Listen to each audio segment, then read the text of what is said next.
At first glance, zebras look almost identical to horses. Same size, same shapes, same movement.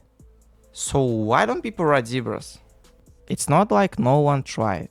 In fact, humans have been trying to tame zebras for centuries, and almost every attempt ended the same way. Badly. Humans domesticated horses around 5,000 to 6,000 years ago, likely in what is now Kazakhstan. Since then, horses became one of the most important animals in human history, used for travel, farming, and war. Zebras, on the other hand, are closer relative of horses. But despite that, they were never domesticated, and the reason isn't just their stripes. Zebras evolved in one of the harshest environments on the earth, the open plains in Africa. And unlike horses, they didn't just have to deal with occasional danger. They lived surrounded by predators. Lions, hyenas, cheetahs. This forced zebras to develop something critical for survival: extreme alertness and aggression. Zebras don't just run when they feel threatened. They fight. They kick with incredible force. They bite hard and not cause serious injury. Even approaching a zebra can be dangerous. And this is where things start to fall apart for humans.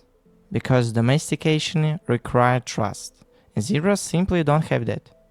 For an animal to be domesticated, it needs to meet several key conditions. It should reproduce well in captivity. It should have a relatively calm temperament.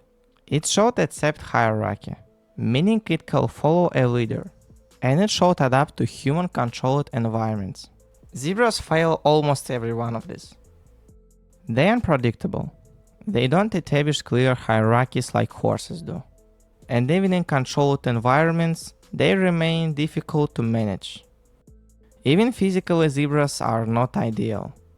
Most horses can reach around 5.5 to 6 feet tall at the shoulder. Zebras are smaller, usually around 4 to 5 feet tall. They are also less suited for carrying weight over a long distance. So even if you could ride one, it will be practical. Despite all of this, people didn't give up. In the 9th century, European colonizers in Africa tried to use zebras instead of horses. And one of the most famous examples comes from Walter Rothschild. He managed to train zebras to pull a carriage, and even drove it near Buckingham Palace in London. But this doesn't mean zebras are suitable for this kind of work. Rothschild wasn't just a wealthy man. He was a passionate zoologist, now for usual experiments. At one point he even rode a giant tortoise.